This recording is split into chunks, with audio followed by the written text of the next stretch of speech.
Hey guys, Two-Ton Gamer here, and today we're going to talk about mods that you can have on your PvE servers for 2020. Alright, so the first mod I want to talk about is the upgrade station. Now this is an older mod that's been around for a few years, and it's one that I use pretty regularly. I also kind of use it situationally though, and let me tell you why. So the upgrade station, if you're not familiar with what it does, is you can take any item. So let's say you take a metal pick and you want to upgrade it. So if you want to upgrade it, you put it on the table, you put the resources that it would normally take to make it, but you put a lot of extra on there. Click on the item, hit upgrade, and boom, it goes up to like the ramshackle. If it fails, it won't go up to ramshackle or it won't go up to the next level, but however, you'll lose 10% of whatever resources it tried to make. 10% isn't bad, and it doesn't happen very often, so it's just one of those things that could happen. As you're upgrading, you can upgrade it as many times as you want until you hit Ascendant. Now, what can happen also is every time you upgrade it, you have a chance. I think it's a pretty small chance. It doesn't happen very often, but I see it happen, quite a bit. What happens is you get like maybe a little bit of a better stat. So it'll tell you at the top that you had some kind of like a critical success type thing. And those are the ones that I would recommend you actually turn into blueprints. So let's talk about that. So the upgrade station also has an add-on that can come onto it. It's part of the same mod, and it's called a blueprint station. It literally sits right on top of the table. So once you make an item, take it out of the upgrade station, put it up in the blueprint station, and then go ahead and hit make blueprint. Now wait till you got it up to Mastercraft or Ascendant, and then do it. And then especially if you've got like a bonus on it.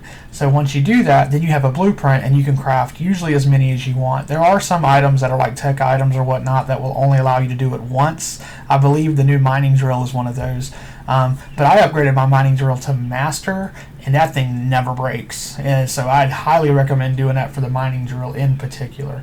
But anyway, the upgrade station is one of those mods that I use on servers, especially if I'm not going to be, if the beacons are kind of weak, or if I'm not going to be doing boss fights to really get blueprints. So that is definitely a way to go, and I definitely recommend using the upgrade station. Alright, so now let's go ahead and go to the next mod, which is a flyer mod. So let me tell you, for the past many years, ever since ARC took away the Flyers speed stat from Flyers to where you could no longer upgrade it, Classic Flyers was the way to go. Classic Flyers was like it was one of those instant mods, just like S Plus, that you had on every server you had. It was a good mod. It did have its faults, such as overspawning of wyverns, like on Ragnarok, and I think a couple of other maps.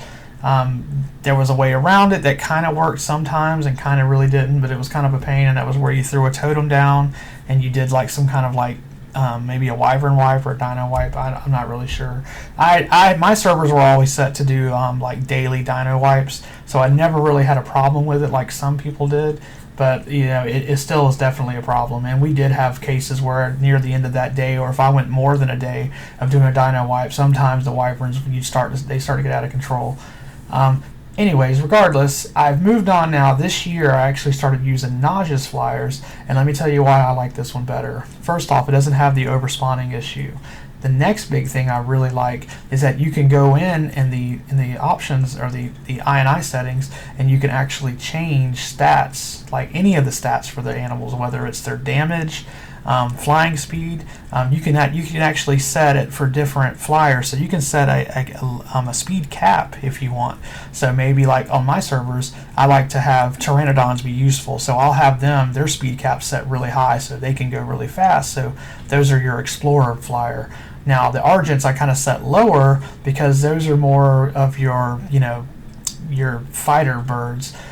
Quetzes, I kind of keep their speed kind of high, but what I really like is for my tech Quetzes, I went ahead and actually give them like a 10% speed boost over the regular Quetzes. So if you have a tech Quetz, you're going to get a little bit more speed out of those. So I like that you can set this individual settings like that. So that alone makes Najas Flyers the one that I go with now forever. Alright, so let's move on. Another mod that most people have, it's like a default almost, is a stacking mod. Anyone who's ever dealt with prime meat and the default stacking knows that it's atrocious. So having a stacking mod is the way to go. However, the problem with stacking mods is that a lot of times the developers they lose interest and they stop updating it. And a stacking mod is one of those mods where you have to have updates every time the game has a major update, especially when they add like a new map, because usually there's a new resource that's been added, and so the new resources won't stack unless the stacking mod's been updated as well.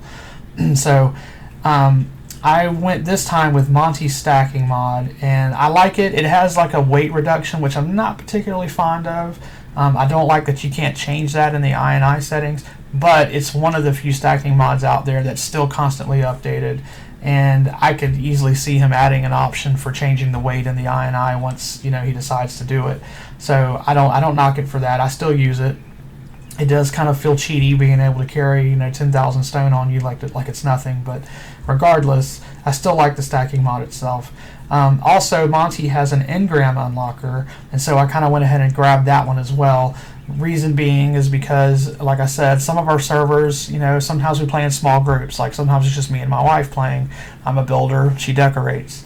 I also like to tame, and I got into breeding as well recently. But we don't necessarily do boss battles, or so even though I own the DLCs, I still want to get the engrams unlocked, easier without having to worry about it. So the Monte's engram unlocker helped out with that. All right, so now let's go ahead and move on to the next mod. And this next mod, for people who do higher level dinos, and I'm not talking 150, I'm talking about you're going up to 500 or more, maybe even 300 or more.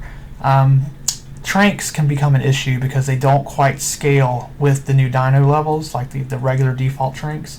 I mean, sure, you can go and you can get the higher level ones, but it becomes a problem when you're not quite ready to go up to high level, getting maybe the darts or the other shocking ones. But having a Tranq mod can really help out with that, because higher level dinos can take a lot more shots, and there's nothing worse than sitting up in the air trying to take out a Quetz with 200 darts. It's the worst. So I went ahead this time and I went with GHG's Tranq Stuff Remastered. This is a very good mod. I like that it has tiers. So there's tier 1, tier 2, and tier 3. Tier 3 would be the biotoxin that you'd find in the ocean from the jellyfish. Tier 1 is it's not too bad to make. I actually made the pistol in the little pistol rounds, and those work pretty good.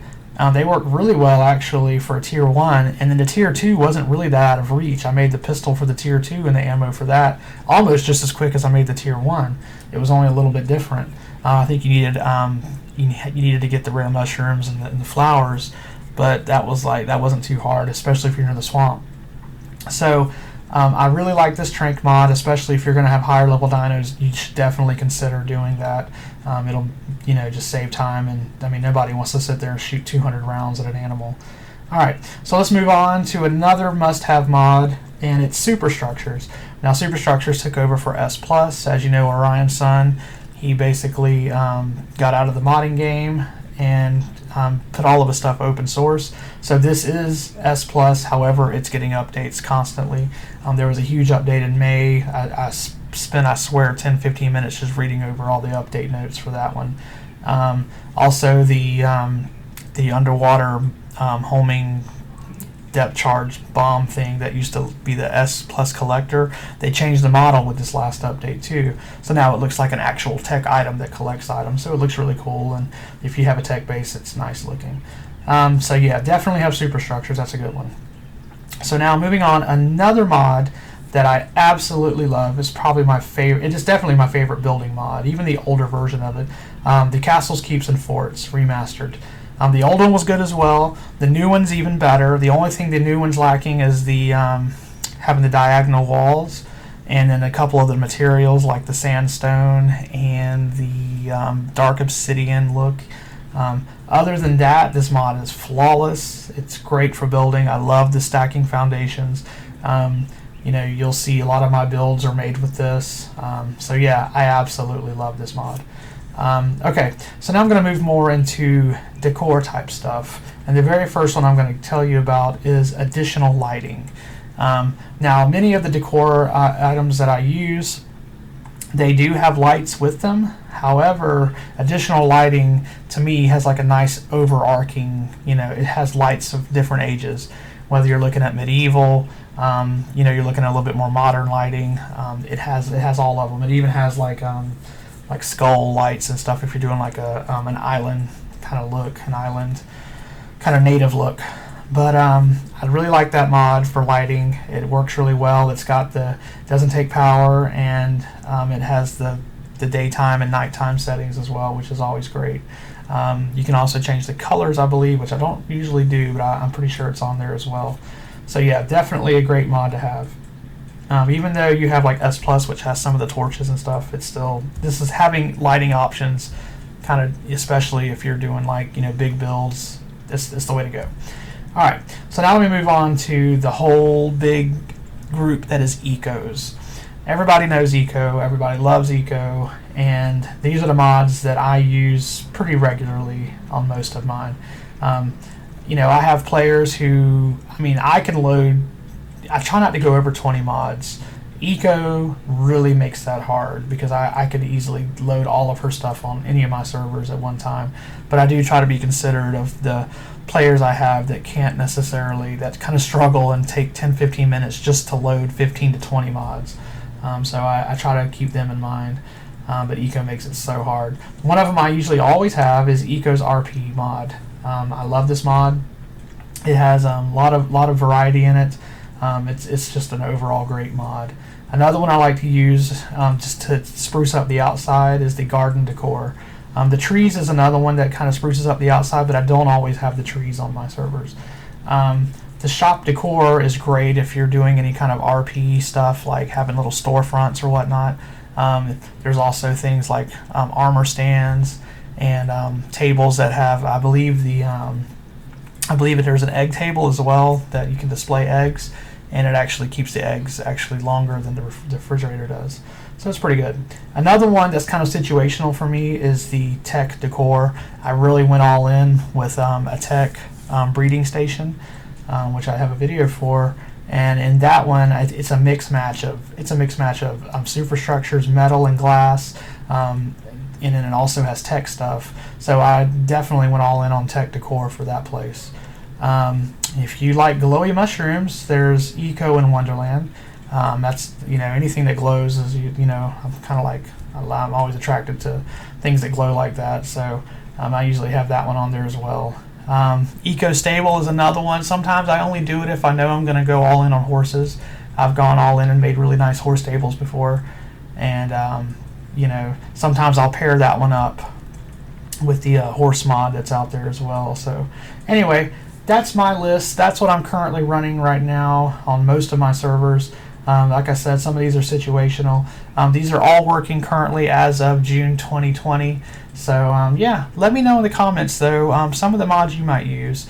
I don't really go for some of the crazy dino mods that have like crazy apex creatures and stuff, but any of the building mods that you might be using, or some of the decor things, let me know what you're using. And anyways, make sure you pound the hell out of that like button, and please like and subscribe, and I'll see you later.